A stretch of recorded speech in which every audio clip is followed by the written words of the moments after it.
That's the boy! You think you can steal from us and just walk away? Yeah. I'm putting the word out. 500 grand. Go on out there. Wait. He's like, when you put it like that, I mean, I didn't really put pen to paper. It's just, you know, I'm thinking out loud. Does Batman have a lisp? No! Pat his face! Oh, man. You're insane. He's fucking nuts. Wee!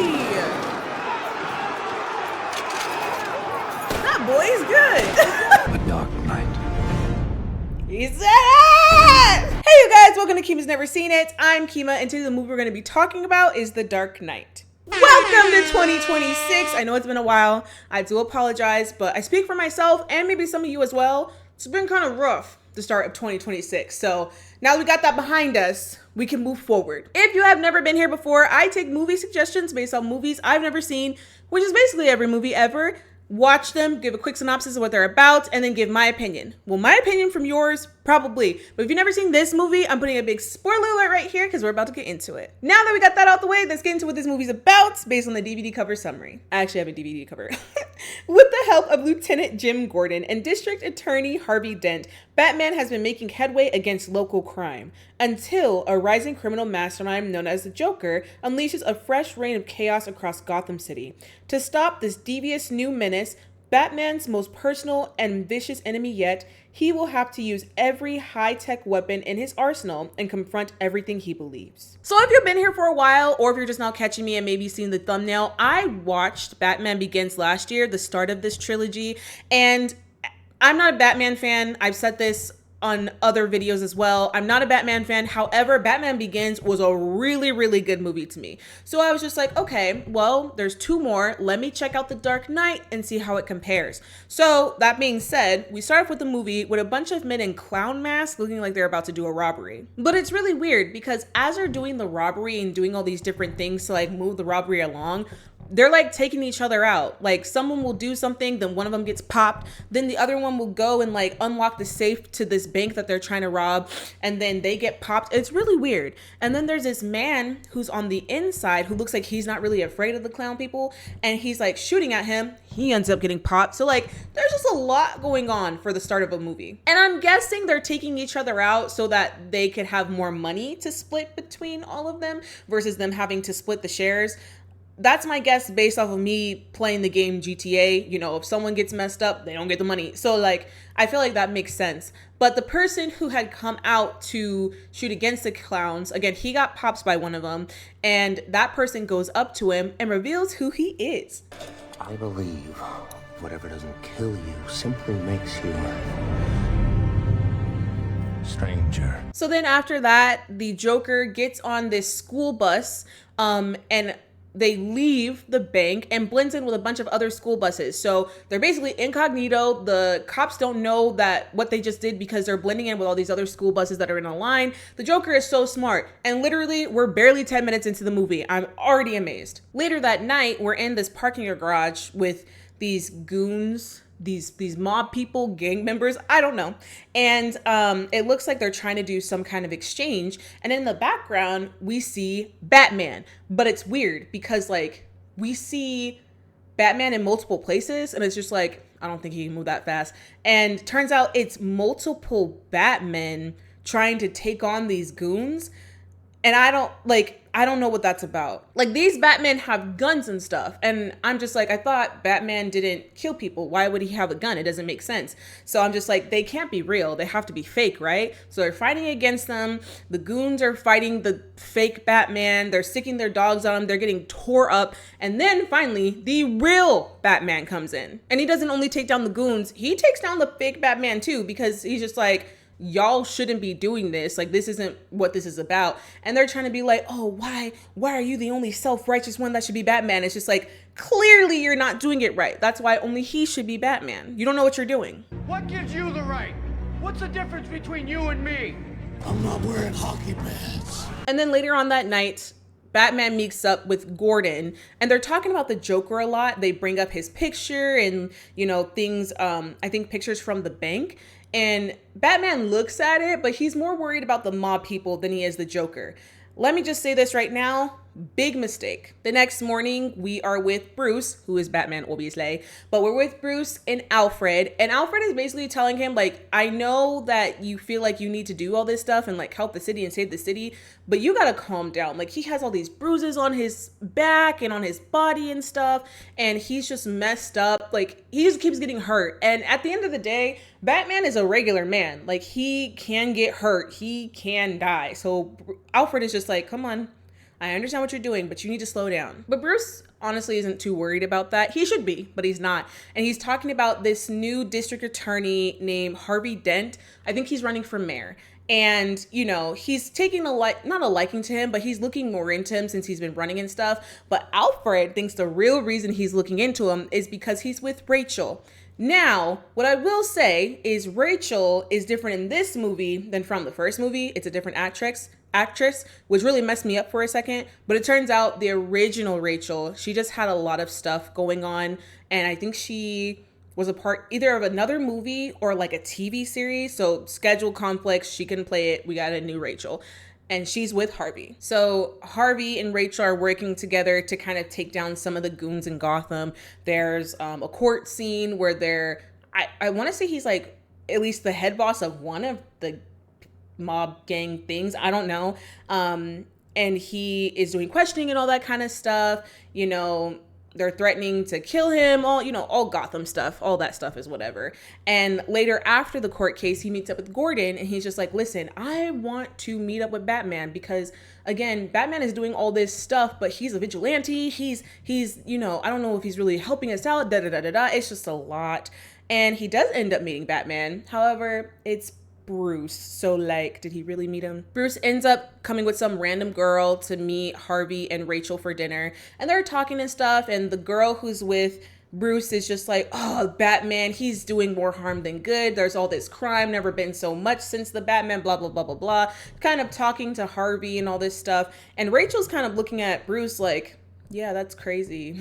That's really wild. Because she knows Bruce is Batman. So it's kind of just like, yo, yeah, that's crazy. The Batman's crazy. Batman is looking for someone to take up his mantle. Someone like you, Mr. Dent? Maybe. So then there's a meeting with all the mob people. They're talking to this man on a TV screen.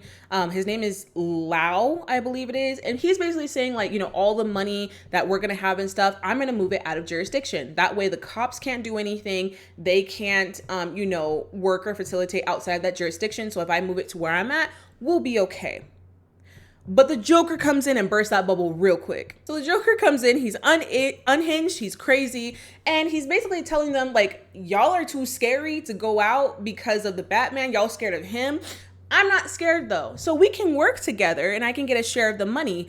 Let me know if you want to work together. And I just want to figure out who he is so I can kill him. They obviously don't want to work with him, but like the Joker is crazy. He ain't playing no games. So they're just like, okay, maybe we can do something. And he leaves him his card. It's just like a Joker playing card. And they would be wise, unfortunately, to work with him. He's insane. So as that conversation's happening, Gordon is telling Batman, he calls on him, he actually comes, and he's just like, hey, we need a plan to take down Lau because he's trying to move this money and everything. And we can't have that. Now, that's something the Joker actually brought up. He said, listen, the cops are out of jurisdiction, but Batman can do whatever he wants. He can come to you, Lau, in Hong Kong, get the money, and beat you up. So let me, that's another reason why the Joker is trying to work with them so that he could find Batman and kill him. And they won't have to worry about anything.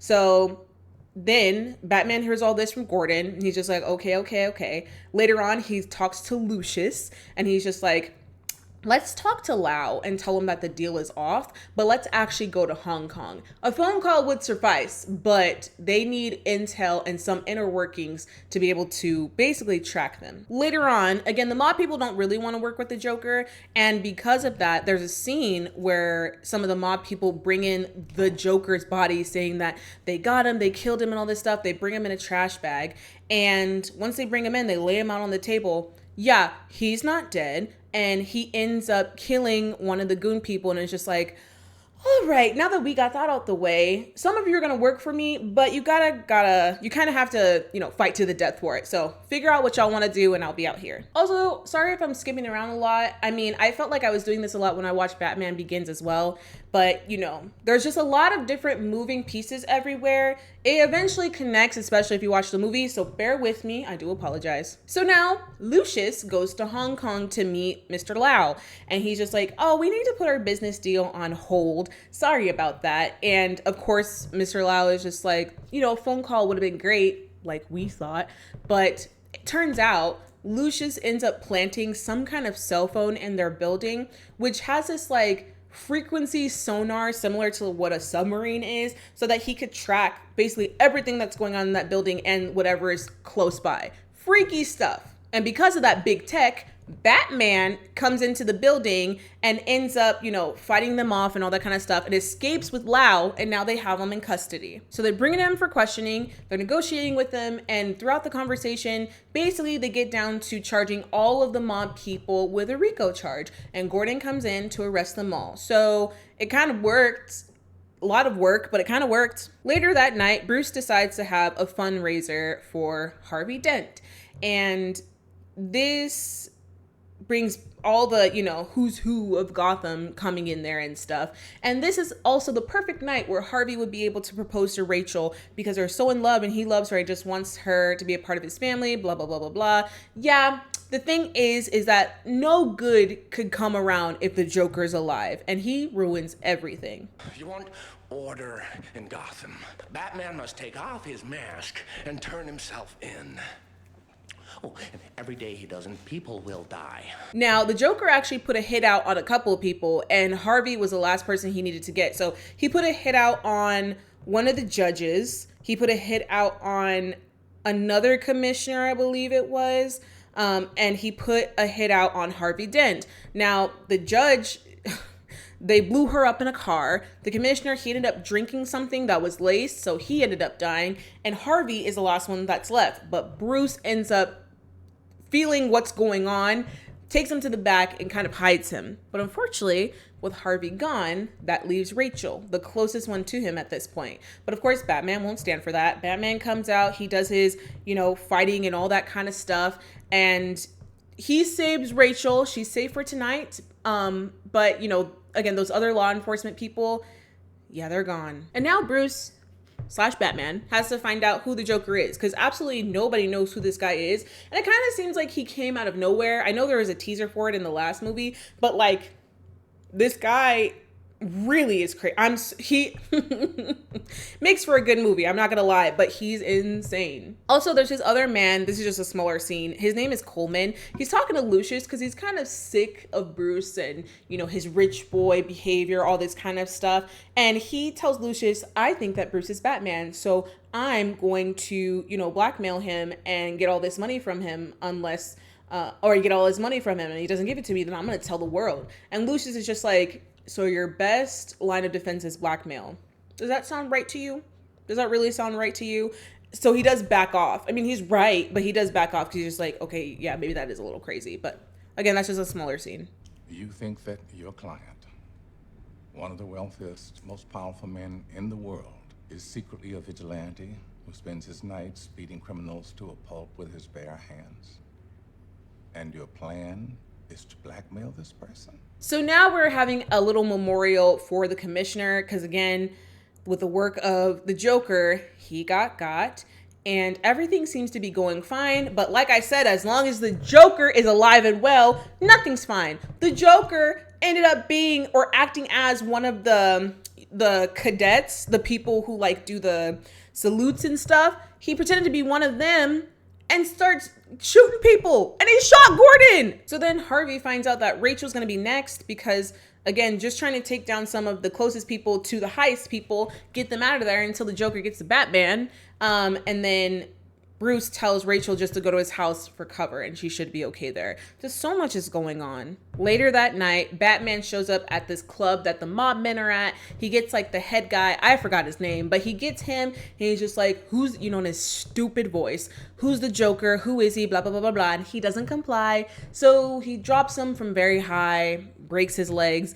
And the guy really doesn't know who the Joker is, but he tells him, listen, all he wants is your identity. The sooner you take off the mask, the safer we will be. This is on you at this point. And then also at the same time, Harvey finds this man who is working with the Joker and is again trying to figure out who the Joker was. And basically it's just like, you know, if you don't tell me, then I'll kill you, blah, blah, blah, blah, blah. He has this stupid coin that he leaves everything up to faith with. Plot twist, that coin has 2 heads on it. So whatever he decides is heads, that's what the decision's gonna be. And then the Batman comes in and it's just like, yo, you probably shouldn't be doing this. What are you doing? You'd leave a man's life to chance? Not exactly. Then Batman says, listen, hold a press conference and I'm going to tell everybody who I am. I'm going to reveal myself. I will be there.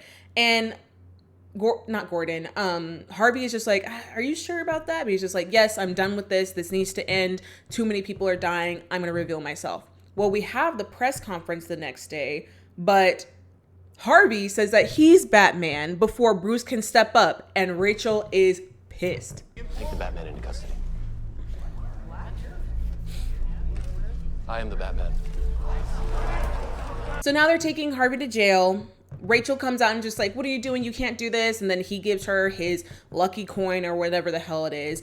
But just when you think it's over, here comes the Joker. Now, in this case, Harvey revealed himself as the Batman, and the Joker is looking to kill the Batman. So he shows up with all his people, ramming into people on the road, shooting, not really caring, just trying to get Harvey so he can kill him. It's a mess. Then the real Batman ends up showing up and, you know, he's protecting people, all this kind of stuff. And he finally comes face to face with the Joker. He's on his motorcycle about to like run him over, but he doesn't run him over and he doesn't kill him.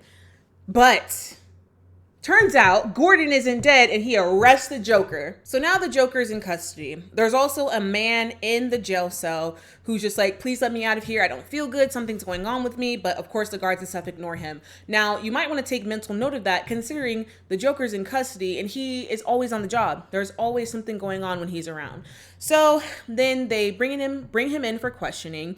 They talk to him and he actually comes face to face with Batman. And he's just like, well, here's the thing. This could have been easy if you just took off your mask and show me who you are. But since you want to play around, now you have to make a decision of 2 people who are going to get hurt tonight. No, there's only minutes left. So you're going to have to play my little game if you want to save one of them. Those 2 people, of course, are Harvey and Rachel. And Batman has to make the decision who he wants to save. Harvey is in this building with a bunch of barrels that are full of like oil or something. And it looks like Rachel is tied up on top of some kind of roof. Again, Batman needs to make the decision who he's going to save. Obviously, it's going to be Rachel. So then he leaves and he heads out to go get her. And then back at the jail, that pain that man was feeling, yeah, there was a cell phone page or something in his stomach that was cut into his stomach. And turns out it was some kind of bomb, blows up the people at the jail in the cells, and the Joker gets out scot-free because at this point, why would he die? And also when that goes off, there's also an explosion where Harvey and Rachel are. But plot twist, he didn't save Rachel. Batman didn't save Rachel. He saved Harvey instead. And it's so sad because Harvey was trying to get himself free, like from the restraints and everything, so he can at least leave, try to get Rachel. He ends up falling into like the oil that spilled on the ground. So Batman goes in, takes him out, and then somehow his face catches on fire. That's all messed up. Rachel ends up dying because he could have only saved one of them. So she ends up blowing up. And that same moment, Rachel said yes to his proposal. So now Harvey's in the hospital, face half burnt, and he still can't rest. He can't rest. He can't recover or anything because the Joker is still out there. What do you mean, Kima? What happened? What's going on now? Well, that guy Coleman, who wanted to blackmail the Batman and basically reveal who he was, Joker gets on the news broadcast somehow, wires himself in. And he's just like, yeah, what you're saying is cool and all, but how about this? If someone doesn't kill Coleman within 60 seconds, I'm blowing up the hospital in Gotham. So now there's a panic. They have to take everybody out of the hospital, clear it out. They have to go try to save Coleman because there's going to be people out there trying to actively kill him because of course they have loved ones and stuff in the hospital. It's a mess. The whole town is going crazy. Pero like, Joker is just so good. He's no joke, like no pun intended, but like he is, oh my God. He dresses up as a nurse, gets into the hospital and is looked like he's caring for Harvey Dent, and he's talking to him and stuff, saying all these different things. They're kind of going back and forth. Of course, Harvey isn't happy with him because he's the reason why Rachel's dead. And however, the Joker ends up leaving the hospital unscathed. Looks like Harvey didn't end up killing him, and he blows up the hospital. Now, for this scene where he's blowing everything up, I've seen like videos of it and stuff, of course, but I never knew the context or what this was about. Now knowing the context, this whole movie, like the Joker, I'm telling you, oh my goodness, what a character. So we think Harvey is blown up in the hospital because, you know, the Joker left out by himself. It's not like he drug Harvey with him. But no, Harvey isn't dead. Harvey is now out for blood because he wants to find out who knew what was going to happen to him and Rachel. And he wants them to admit to it or just honestly get his revenge because that was all he had at this point, and now Rachel's gone. So now somebody has to feel pain too. And now this is kind of like a last-ditch effort to try to find out who the Joker is. So the Batman, or Bruce, took that same big technology that Lucius had and taps every phone in Gotham to be able to find out who the Joker is. And with doing that, Lucius is just like, this is too much power. This is too much control. This is invasive. This is unethical. I don't like this.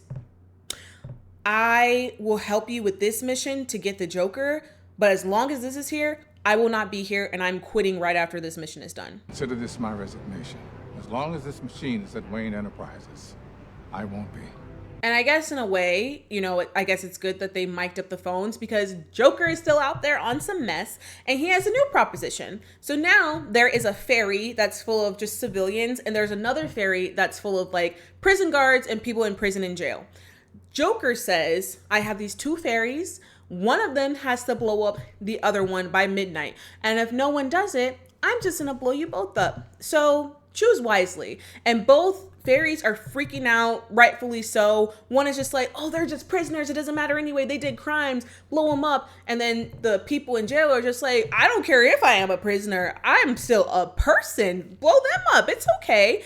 It's just a lot of back and forth. But neither one ends up blowing each other up. Now, the Joker didn't really count on this happening. I mean, he even had goons in the parking garage he was in to kind of distract from people trying to get him. They were people in clown masks, but they were tied up to look like they would shoot or they would hurt people or they were with him, but they weren't. They literally just regular people who got kidnapped and look like they're gonna hurt people. But luckily, when Batman gets in there, he tries to tell the SWAT people, hey, those aren't actual bad people. They're regular people. Just keep them safe, blah, blah, blah, blah. And then he gets to the Joker and he's just like, look at you. You thought that people were going to go against each other and they didn't. Look at you. Didn't work this time. And then after all that speech, helping the people who are in the clown mask and everything, it's past midnight. So the people in the ferries, you know, they haven't blown each other up. So they're just kind of standing there and he's fighting the Joker, still doesn't let him die. I think you and I are destined to do this forever. You'll be in a better jail forever. Maybe we could share one. So then the police deal with the Joker. And then we find out Harvey is still on the loose. And now he has Gordon's family. And he is basically going to test him. Like, who in this family means the most to you? Because you got to lose him because I lost the person who meant the most to me. That's a whole thing. He ends up taking the son and he's about to like throw him over, but the Batman comes to save the day and Harvey ends up falling. The kid ends up falling too, but Batman holds him, puts him up, and then the Batman ends up falling too. He doesn't die. He's just knocked out for a little bit. You know, Bruce be doing all this kind of stuff. And Harvey's dead though. He's gone. And they still honor Harvey. At the end of the day, at first I was just like, why are you honoring this guy? No. But like, honestly, after losing Rachel in such a horrific way, and again, the person who's the closest to him, who is going to be his family, you know, going evil after that, I can understand. So they probably just weren't taking that into account, because I can understand that as well. And they ended up still honoring him. He was a district attorney, about to be mayor. He was the face of good in Gotham City. So like, you know, he still had all those accolades. So, okay, I can understand. Let's not shame him for this, for what the Joker basically did to him. So they end up honoring him. They also end up tearing down the Batman signal. And Batman is kind of just like, I need to go away. I can't continue to have this keep going on. But Gordon has a good point. He is the hero that they need. They're probably just not ready right now, but he might be back. And that's the end of the movie. So this movie got a 94% on Rotten Tomatoes. And in comparison, Batman Begins got an 85%. This movie was fantastic. I'm not even gonna lie. And again, this is from one who is not a Batman fan, never has been. This movie was so good. This movie was so good, so interesting. I didn't find myself bored. There may have been a couple pieces in there that maybe we could have left out that not dragged, but just like some filler stuff. But like, this movie was so good. And the Joker, don't play. What an amazing, amazing character. I can't give this movie enough praise. Let me know if, The Dark Knight Rises, is that also a good movie? Don't tell me what it's about, but just let me know if that's also worth watching or if it just ends up tanking, because we're 2 for 3 right now, okay? And the third one being The Dark Knight Rises. Let me know, because I'm gonna watch that too. But that's the end of my video. Thank you guys so much for tuning in to come and watch. If there's something you agree with, you disagree with, you want to say how good I did, or you have any movie suggestions of movies I should watch in the future, please leave a comment down below. Don't forget to like, subscribe, share, comment, tell everybody you know about my channel. Also, don't forget to follow me on social media. Kima's Never Seen It on TikTok, Instagram, Facebook, and Blue Sky, and Kima's Never Seen on Twitter. Per usual, I want to end this video by saying I appreciate you all. I want to express my gratitude for you tuning in. Even if you just got here, this is your first impression of me. Hey, how you doing? I got more videos back there. But thank you so much for tuning in. I appreciate you all. And oh my goodness, I'm trying to get back into the groove of this. So let's see. Give me more movie suggestions so I can keep going. But that's the end of my video, and I will see you guys back here next Thursday. Bye.